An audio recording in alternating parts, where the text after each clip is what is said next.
నమస్తే, welcome to city news. Vizianagaram జిల్లా చీపురుపల్లి వేదికగా రాష్ట్ర వ్యాప్త హెచ్పివి కార్యక్రమాన్ని ముఖ్యమంత్రి నారా చంద్రబాబు నాయుడు ప్రారంభించారు. అక్కడి కమ్యూనిటీ హెల్త్ సెంటర్ను సందర్శించిన సీఎం 14 ఏళ్లలోపు వయసున్న విద్యార్థినులకు వ్యాక్సిన్ వేసే ప్రక్రియను స్వయంగా పర్యవేక్షించారు. ఈ సందర్భంగా విద్యార్థినులతో ముచ్చటించిన ఆయన భవిష్యత్తులో క్యాన్సర్ బారిన పడకుండా ఉండేందుకు ఈ వ్యాక్సినేషన్ ఏ విధంగా రక్షణ కల్పిస్తుందో వారికి వివరించారు. ఆడపిల్లల ఆరోగ్య రక్షణలో హెచ్పివి వ్యాక్సిన్ కీలక పాత్ర పోషిస్తుందని ఆయన పేర్కొన్నారు. ఆరోగ్య రంగంలో టెక్నాలజీ వినియోగానికి ప్రాధాన్యత ఇస్తూ సంజీవని కార్యక్రమంలో భాగంగా ప్రతి ఒక్కరి వ్యాక్సినేషన్ డేటాను డిజిటల్ హెల్త్ రికార్డులో నిక్షిప్తం చేయాలని అధికారులను ఆదేశించారు. ఆసుపత్రి ప్రాంగణాన్ని పరిశీలించిన సీఎం ప్రభుత్వ ఆసుపత్రులు ప్రైవేట్కు ధీటుగా అత్యుత్తమ సేవలు అందించాలని, ఎప్పుడూ పరిశుభ్రంగా ఉండాలని స్పష్టం చేశారు. ఆసుపత్రుల పనితీరును మెరుగుపరిచేందుకు మరియు మెరుగైన పర్యవేక్షణ కోసం ప్రత్యేకంగా అడ్వైజరీ కమిటీలను నియమించాలని అధికారులకు సూచించారు.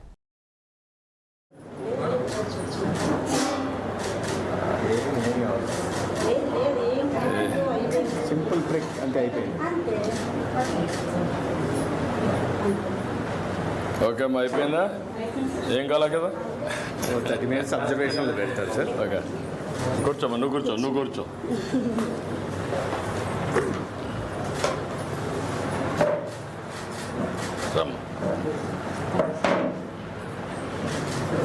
రా వీరపండి, నువ్వు కూడా రా, ఈ పక్క వచ్చేయి.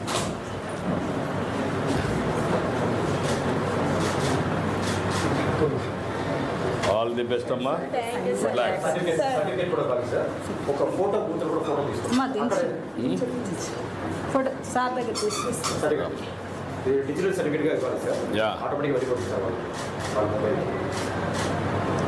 ఇది కూడా మీరు దీంట్లో ఎంటర్ చేయండి.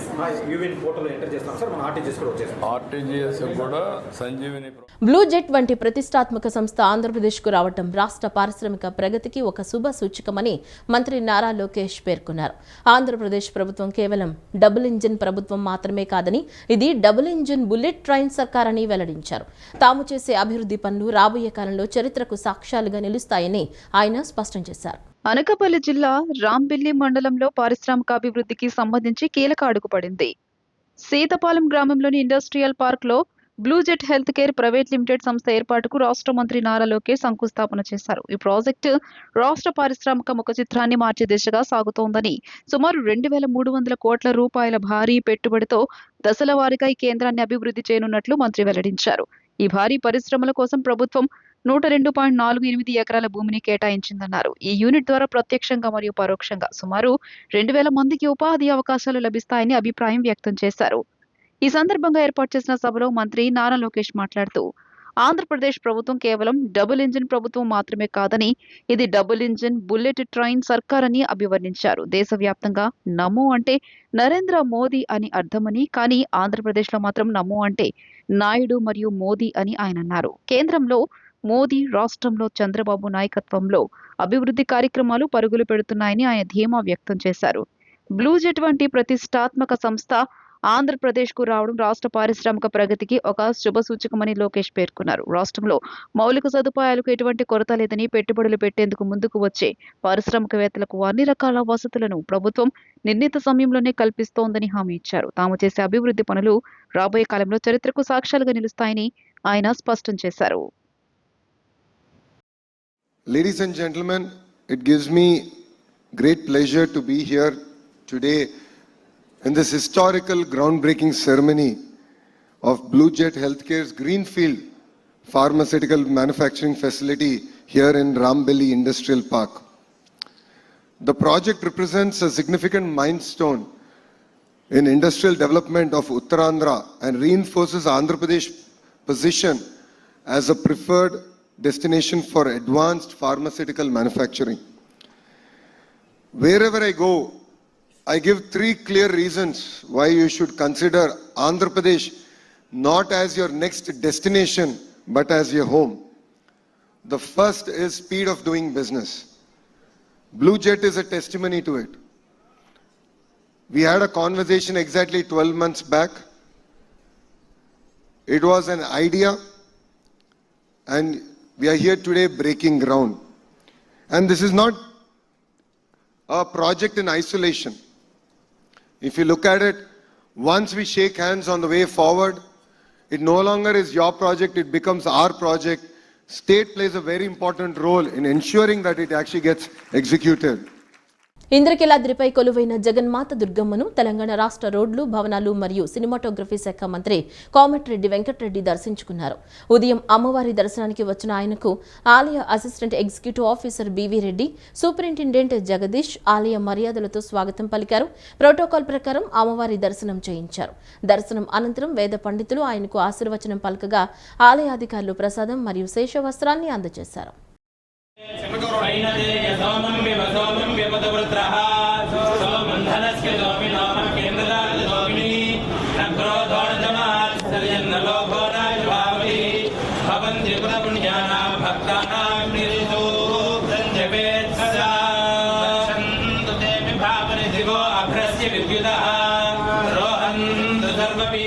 చైర్మన్ మోషన్ రాజు శాసన మండలిలో పాలకపక్షాన్ని విమర్శించడం సరైంది కాదని కూటమి ఎమ్మెల్సీలు ఆగ్రహం వ్యక్తం చేశారు.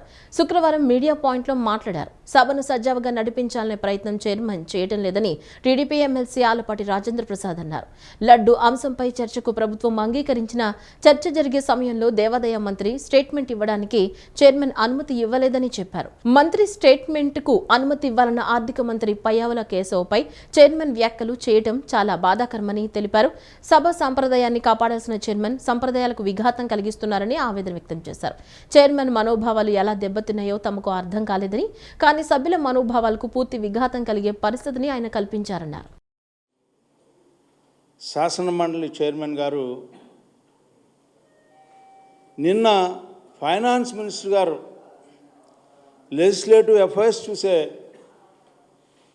ప్రత్యేక ప్రతిపత్తి కలిగినటువంటి ఫైనాన్స్ మినిస్టర్ గారు శాసన మండలి ఆయన ఎండో మినిస్టర్ గారు దీన్ని స్టేట్మెంట్ ఇస్తారు అంటే ఆయన దానికి ఈ రోజున రూలింగ్ ఇవ్వటం అనేది చాలా బాధాకరం. ఎండో మినిస్టర్ గారు స్టేట్మెంట్ ఇస్తానని చెప్పే అంశాన్ని ఏదైతే ఫైనాన్స్ మినిస్టర్ గారు ఇనిషియేట్ చేశారో దాంట్లో ఎక్కడ కూడా తప్పులే. చర్చకు అనుమతిస్తున్నాం, చర్చ చేద్దాం, ఎంతమంది చర్చిస్తారన్న కూడా దీంట్లో లోతుపాతులు తెలియాలి సమాజానికి అని చెప్పి ఎవరు కల్తీ చేశారనేది స్పష్టంగా తెలియజేయాలన్నదే ఉద్దేశం, ఈ ప్రభుత్వం యొక్క ఉద్దేశం. దాన్ని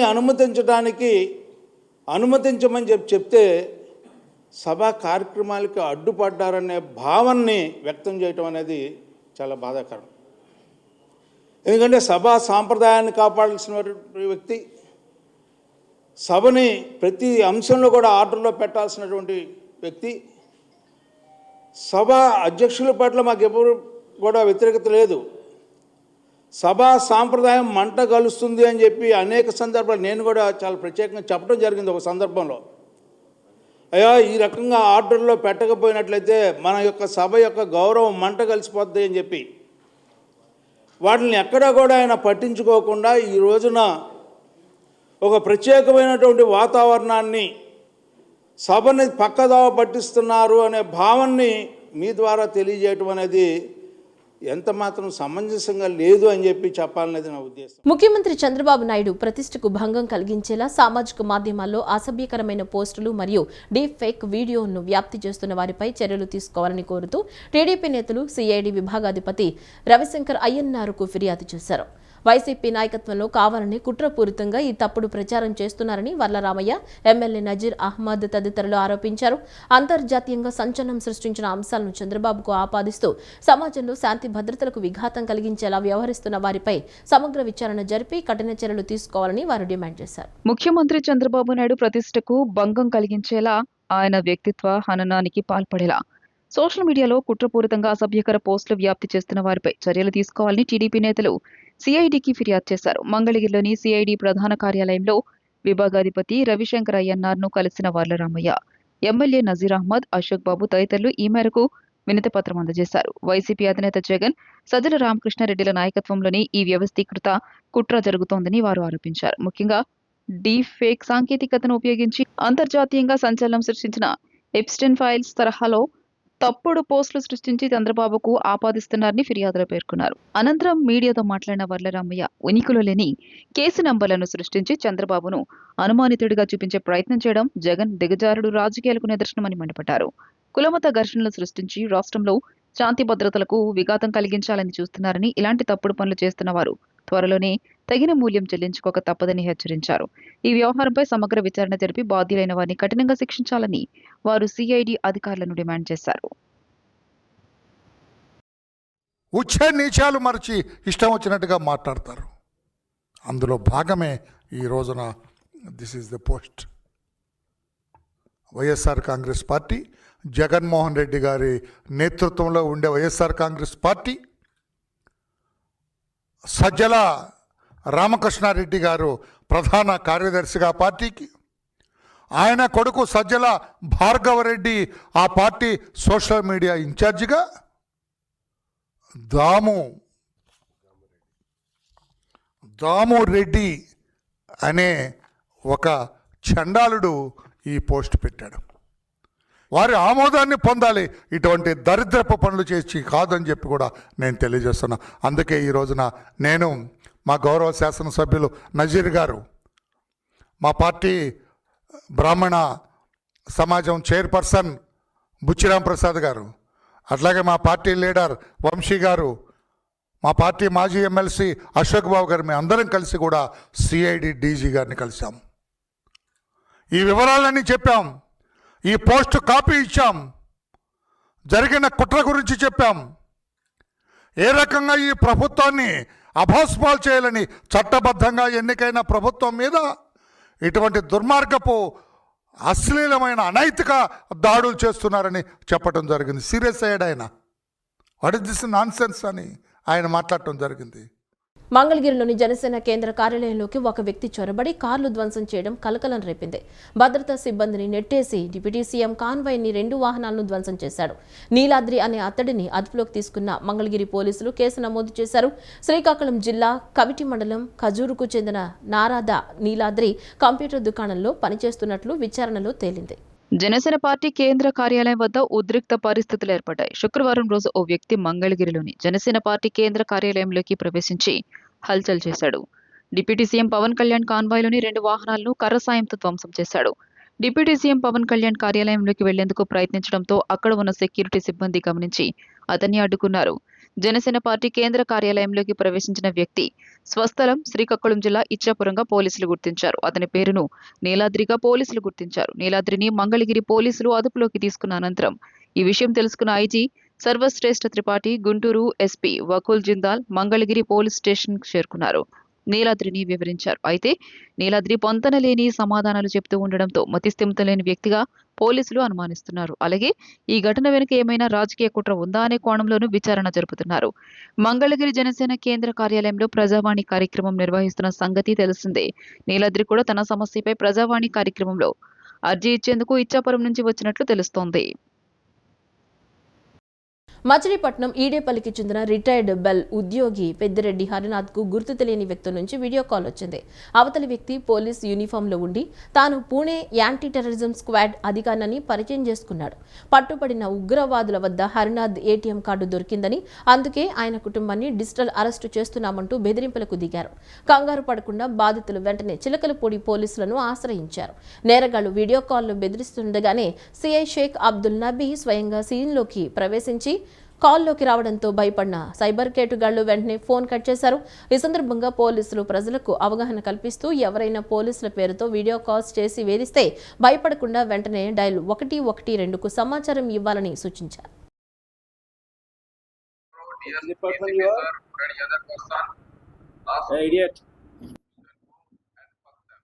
Hello, sir.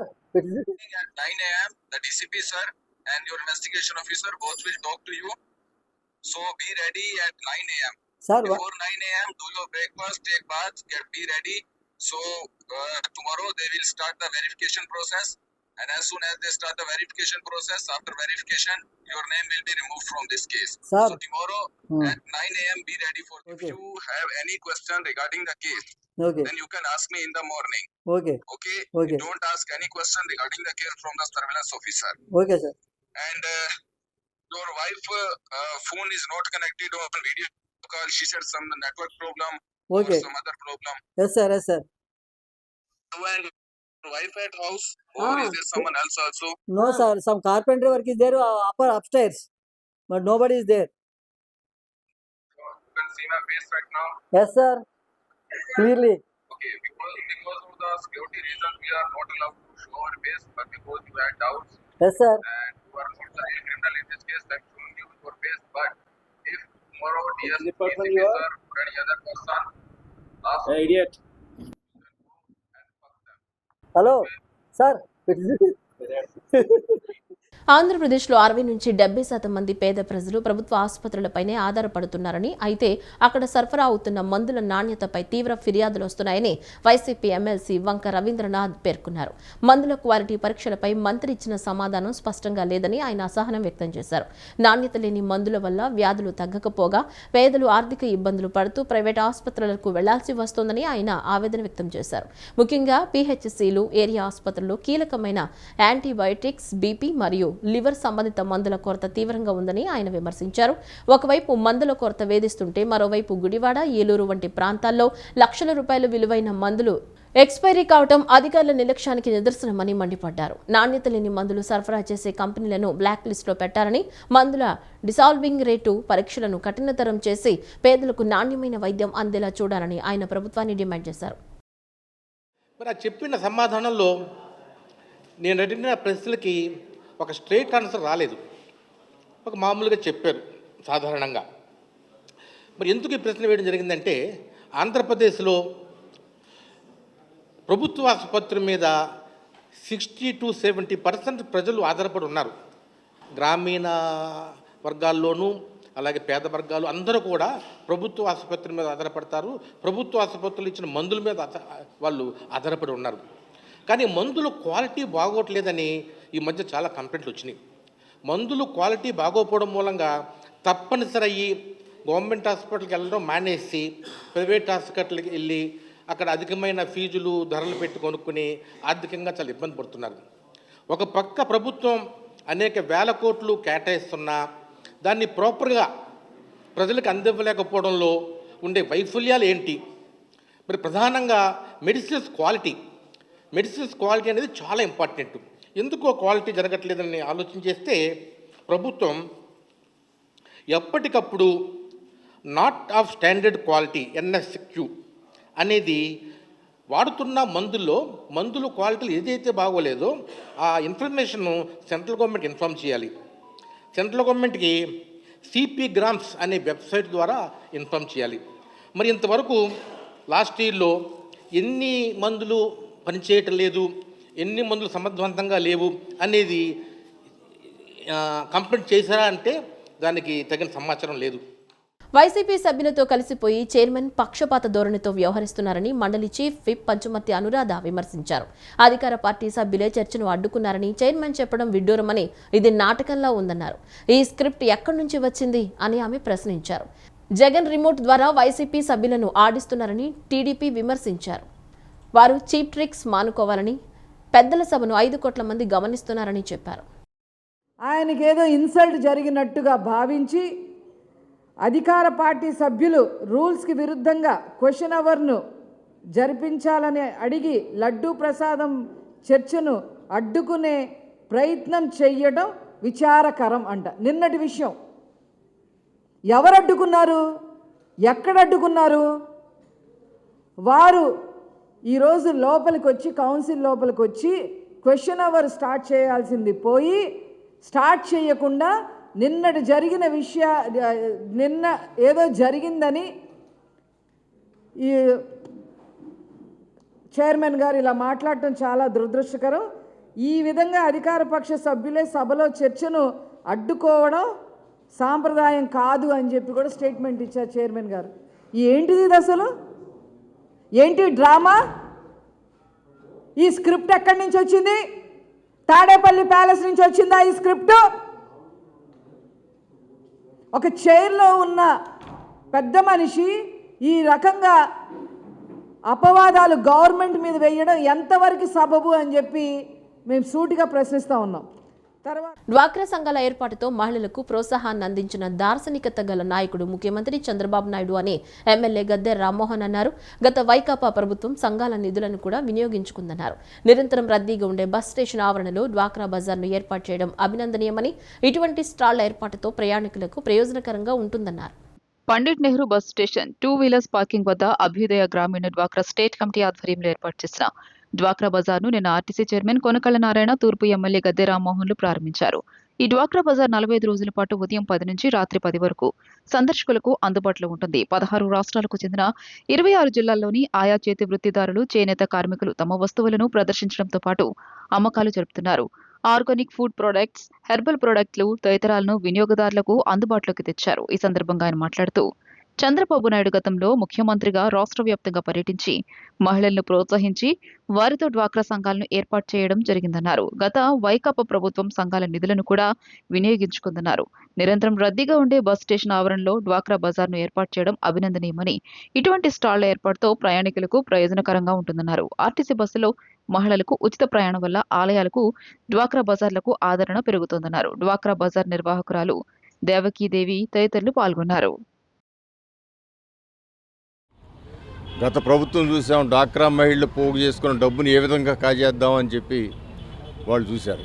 కానీ వాళ్ళ నారా చంద్రబాబు నాయుడు గారు ఈ పొదుపు సంఘాలు, ఆ సంఘాల ద్వారా ప్రతి మహిళ ఆర్థికంగా బలోపేతమై తమ పిల్లల బాగోగులు చూసుకునే శక్తి వాళ్ళకి రావాలని చెప్పి ఈ కార్యక్రమం పెట్టుకోవడం జరిగింది. ఇక్కడ ప్రత్యేకంగా మీ పేరేంటమ్మా? దేవకీదేవి. నేను 99లో పార్లమెంట్ సభ్యుడిగా ఉన్నప్పటి నుంచి కూడా ఢిల్లీ కూడా వచ్చి అక్కడ నారా చంద్రబాబు నాయుడు గారితో ఆ ఢిల్లీలో స్టాల్స్ ఏర్పాటు చేసుకోవడానికి కూడా ప్రయత్నం చేసి అక్కడ స్టాల్స్ ఏర్పాటు చేసిన వ్యక్తి. అంతేకాదు ఆ రోజు నుంచి ఈ రోజు వరకు కూడా 99 అంటే సుమారు 27 సంవత్సరాలు అవుతుంది. 27 సంవత్సరాలుగా ఇదే ఉద్యమాన్ని అనేక మందిని కలుపుకొని ముందుకు వెళ్తూ షాపులను ఏర్పాటు చేయటం, డ్వాక్రా మహిళల యొక్క ఉత్పత్తులకి సేలు కల్పించడం, తద్వారా వాళ్ళు ఆర్థికంగా కొంచెం బలోపేతం అవడానికి తోడ్పాటు చేస్తున్న దేవికి గారికి మనస్ఫూర్తిగా నేను వారికి అభినందనలు తెలియజేస్తాను. అదేవిధంగా P4 విధానాన్ని అన్ని జిల్లాలకి తీసుకెళ్లాలని మా అభిప్రాయాన్ని సార్కి చెప్పాము. ఖచ్చితంగా మా ఏరియా ఎమ్మెల్యే గారిని, అక్కడ అధ్యక్షుల వారిని, ఎంపీ గారిని అందరి సంప్రదించి కలెక్టర్ గారికి అందరికీ చేసుకుని ప్రతి నెల పెట్టుకోండి అమ్మా, మీరు ముందుకు వెళ్ళాలి, ఇంకా అందరికీ ఆదర్శంగా పేద నిరుపేదలకు ఉపాధి కల్పించుకుని ఏర్పాటు చేయాలని సార్ కూడా మాకు ధైర్యం ఇచ్చారండి. మీ ఆశీస్సులు మాకు ఉండాలి ఖచ్చితంగా. ఇది 50,000 మంది ఈ సభ్యులు దీనిలో ఉన్నారండి, ఆల్ ఇండియా.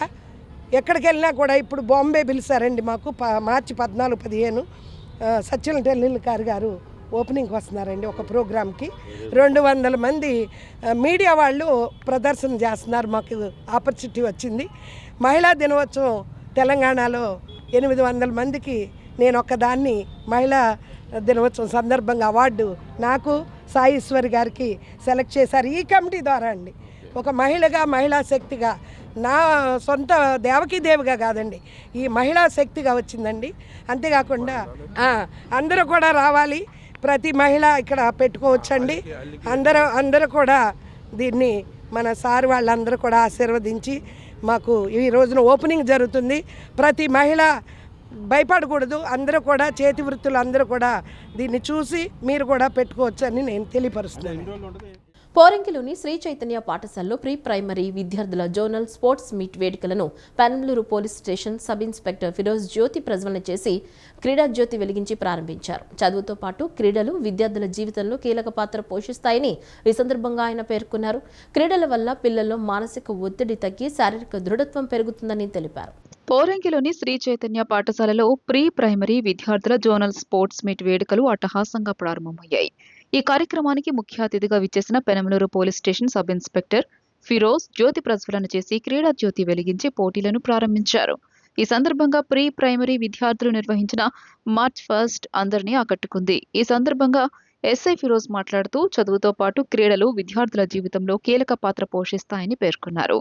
క్రీడల వల్ల పిల్లల్లో మానసిక ఒత్తిడి తగ్గి శారీరక దృఢత్వం పెరుగుతోందని తెలియజేశారు. ఇంతటి చక్కని కార్యక్రమానికి తనను ఆహ్వానించినందుకు పాఠశాల యాజమాన్యానికి ఆయన ధన్యవాదాలు తెలియజేశారు. అనంతరం పాఠశాల ప్రిన్సిపల్ రోజా మాట్లాడుతూ శ్రీ చైతన్య విద్యాసంస్థలు కేవలం అకాడమిక్స్కే పరిమితం కాకుండా విద్యార్థుల సర్వతోముఖాభివృద్ధికి కృషి చేస్తున్నాయని వివరించారు. ముఖ్యంగా డైరెక్టర్ ఝాన్సీ మేడం నేతృత్వంలో ప్రారంభించిన క్యారెక్టర్ బిల్డింగ్ ప్రోగ్రాం ద్వారా విద్యార్థులు నైతిక విలువలను పెంపొందిస్తున్నామని చెప్పారు. సమాజంలోని చెడును విడనాడి మంచి మార్గంలో పయనించేలా ఈ కార్యక్రమం దోహదపడుతుందని ఆమె ఆశాభావం వ్యక్తం చేశారు. డైరెక్టర్ సీమా పర్యవేక్షణలో అటు చదువు ఇటు క్రీడలను సమపాళలో అందిస్తున్నామని, ఈ క్రీడల నిర్వహణకు సహకరించిన ఏజీఎం మురళీకృష్ణ, జీఎం ఆర్ఐలకు ఆమె కృతజ్ఞతలు తెలియజేశారు. ఈ కార్యక్రమంలో ఉపాధ్యాయులు, పీఈటీలు, విద్యార్థుల తల్లిదండ్రులు పాల్గొన్నారు. ఈరోజు నన్ను మన పోరంకి శ్రీ చైతన్య స్కూల్ బ్రాంచ్ ఏదైతే ఉందో ప్రిన్సిపల్ గారు వాళ్ళ స్పోర్ట్స్ డేకి ఇనాగ్రేషన్ ప్రోగ్రామ్కి ఆహ్వానించారు. దానికి ఈరోజు ఇక్కడ రావడం జరిగింది. ఈరోజు ఇక్కడ pre primary school students LKG, UKG వారికి స్పోర్ట్స్ కండక్ట్ చేయడం జరిగింది. ఈ పిల్లలు వివిధ రకాల స్పోర్ట్స్లో ఈరోజు పార్టిసిపేట్ చేస్తున్నారు. సో పిల్లలకి చదువుతో పాటు ఈ స్పోర్ట్స్ అనేవి చాలా ముఖ్యం. వాళ్ళకి స్ట్రెస్ రిలీఫ్కి కానీ, ఆ తర్వాత హెల్త్ పరంగా కూడా మజిల్స్కి, స్ట్రెంగ్త్స్, బోన్స్కి చాలా మంచిది. So very good programme. అందుకని చాలా ఆనందంగా ఉంది ఈ ప్రోగ్రాంలో ఈరోజు నేను పార్టిసిపేట్ చేసినందుకు. చైతన్య స్కూల్ అనేది ఒక అకాడమిక్స్ గురించే కాకుండా స్పోర్ట్స్, ఈవెంట్స్, కొంచెం స్ట్రెస్ రిలీఫ్తో పిల్లలకి sports, physical, mental and fitness గురించి పీఈటీస్, కొంచెం న్యూ ప్రోగ్రామ్స్ వచ్చేసి character building programme and Jhansi madam design చేసిన క్యారెక్టర్ బిల్డింగ్ ప్రోగ్రామ్ అనేది నవంబర్ నుంచి స్టార్ట్ చేసి పిల్లల్లోకి ఈ రోజుల్లో సమాజంలో నైతిక వాల్యూస్ కొంచెం ఎలా పెంపొందించుకోవాలి, వాళ్ళు ఎలా నిలబెట్టుకోవాలి లైఫ్ లాంగ్ అనేది hour honourable director Jhansi madam conduct చేస్తున్న క్యారెక్టర్ బిల్డింగ్ ప్రోగ్రామ్ అనేది చాలా సక్సెస్ఫుల్గా చైతన్య స్కూల్స్లో స్టార్ట్ అయింది. ఆ ప్రోగ్రామ్ సమాజంలోకి వెళ్తే ఈ రోజుల్లో ఉన్న చెడుని నుంచి మంచి వైపుకి ప్రయాణిస్తామన్నమాట. సో అట్లానే Seema madam, hour director Seema madam గారి ఆధ్వర్యంలో ఈ స్పోర్ట్స్ కానీ, అకాడమిక్స్ కానీ, తర్వాత ఈ ఈవెంట్స్ అన్నీ కూడా గ్రాండ్ సక్సెస్గా మేము స్కూల్స్లో రన్ చేయగలుగుతున్నందుకు మా GM sir, RI sir, AGM sir, RI సార్కి కృతజ్ఞతలండి. Thank you. అసెంబ్లీ సమావేశాల్లో గ్రామ పంచాయతీ కార్మికులు వేతనాల గురించి ప్రస్తావించి కనీసం 21,000 పెంచే విధంగా రాష్ట్ర ప్రభుత్వం చర్యలు తీసుకోవాలని ఏపీ గ్రామ panchayat employees and workers union జిల్లా అధ్యక్షుడు ఎన్సీహెచ్ శ్రీనివాసరావు డిమాండ్ చేశారు. కూటమి ప్రభుత్వం పంచాయతీరాజ్ శాఖ మంత్రి పవన్ కళ్యాణ్ పంచాయతీ కార్మికులకు ఇచ్చిన హామీని నిలబెట్టుకోవాలని, స్పందించుకుంటే భవిష్యత్తులో పెద్ద ఎత్తున ఉద్యమం చేస్తామని శ్రీనివాసరావు హెచ్చరించారు. నగరంలోని సిఐటియు అనుబంధ సంఘ ఏపీ గ్రామ panchayat employees and workers union ఆధ్వర్యంలో గాంధీనగర్ ధర్నా చౌక్ వద్ద పంచాయతీ కార్మికులు ఆందోళన చేపట్టారు. ఏపీ గ్రామ panchayat employees and workers union జిల్లా అధ్యక్షుడు ఎన్సీహెచ్ శ్రీనివాసరావు మీడియాతో మాట్లాడుతూ, నేడు వేతనాలు సరిపోక గ్రామాల్లో పనిచేసే పంచాయతీ కార్మికులు దుర్భర పరిస్థితులు అనుభవిస్తున్నారని తెలియజేశారు. పంచాయతీ అభివృద్ధి కీలక పాత్ర పోషిస్తున్న పంచాయతీ కార్మికులు పారిశుద్ధ్యం, మంచినీరు అందించడం, వీధి లైట్లు, మలేరియా నివారించడంలో ముఖ్య పాత్ర పోషిస్తున్నారని స్పష్టం చేశారు. పంచాయతీ కార్మికులు 4 నుంచి 12,000 వేతనం చెల్లిస్తున్నారని, మున్సిపల్ కార్మికుల మాదిరిగా సమాన పనికి సమాన వేతనం అమలు చేయాలన్నారు. అసెంబ్లీ సమావేశాల్లో గ్రామ పంచాయతీ కార్మికులు వేతనాల గురించి ప్రస్తావించి కనీసం 21,000 పెంచే విధంగా రాష్ట్ర ప్రభుత్వం చర్యలు తీసుకోవాలని డిమాండ్ చేశారు. కూటమి ప్రభుత్వం పంచాయతీరాజ్ శాఖ మంత్రి పవన్ కళ్యాణ్ పంచాయతీ కార్మికులకు ఇచ్చిన హామీని నిలబెట్టుకోవాలని, స్పందించుకుంటే భవిష్యత్తులో పెద్ద ఎత్తున ఉద్యమం చేస్తామని శ్రీనివాసరావు హెచ్చరించారు. పంచాయతీ కార్మికులు దుర్భరమైన పరిస్థితుల్లో ఈరోజు పనిచేస్తూ ఉన్నారు. గ్రామ పంచాయతీ అభివృద్ధిలో కీలకమైన పాత్ర పోషిస్తూ ఉన్నారు. ఓ పక్కన పారిశుధ్య పనులు, మరో పక్కన మంచినీళ్ళు అందించడం, అలాగే వీధి లైట్లు, మలేరియా నివారణ సంబంధించినటువంటి అనేక పనులు నిర్వహిస్తూ ఉన్నారు. కానీ వీరి వేతనాలు గోరితకు బెత్తల్లాగా ఉన్నాయి. ఈరోజు 4,000 నుంచి 14,000 రూపాయలు మాత్రమే వీళ్ళు వేతనాలు చెల్లిస్తున్నటువంటి పరిస్థితి ఉంది. ఈరోజు కనీస వేతనం 21,000 ఇవ్వాలని సిఐటిగా డిమాండ్ చేస్తూ ఉన్నాం. మున్సిపల్ కార్మికుల్లాగా గ్రామాల్లో పంచాయతీ కార్మికులు పనిచేస్తూ ఉన్నారు కాబట్టి సమాన పనికి సమాన వేతనం ఇవ్వాలి. మున్సిపల్ కార్మికులకు ఇస్తున్నట్లుగా పంచాయతీ కార్మికులకు కూడా కనీస వేతనం ఇవ్వాలని అడుగుతున్నాం. ఎన్టీఆర్ జిల్లా పట్టమట్ట అయ్యప్ప నగర్లోని పీక్ ఏ బ్లూ ప్రీ స్కూల్ 3వ వార్షికోత్సవం విజయవాడ బాలసో భవన్లో ఎంతో కోలాహలంగా జరిగింది. ఈ వేడుకకు ముఖ్య అతిథిగా ఎంఎస్ఆర్ పాఠశాల ప్రతినిధి రమణమూర్తి, ఇమ్మాన్యుయేలు, కరెస్పాండెంట్ నాగభవాని హాజరై జ్యోతి ప్రజ్వలనతో కార్యక్రమాన్ని ప్రారంభించారు. ఈ సందర్భంగా చిన్నారులు చేసిన డాన్సులు, సాంస్కృతిక ప్రదర్శనలు అందరినీ విశేషంగా అలరించాయి. నేటి కాలంలో ఉద్యోగస్తులైన తల్లులు తమ పిల్లల పెంపకంలో పడే ఇబ్బందులను దృష్టిలో ఉంచుకుని వారికి అండగా నిలవడమే ఈ పాఠశాల ప్రధాన ఉద్దేశమని నిర్వాహకులు తెలిపారు. ప్రతి చిన్నారులో దాగి ఉన్న ప్రతిభను గుర్తించి వారికి మెమెంటోలు అందజేశారు. ఈ వేడుకను విజయవంతం చేయడంలో సునీత, రాధిక, తేజస్వి, గాయత్రి, నాగభవాని తదితరులు కీలక పాత్ర పోషించారు.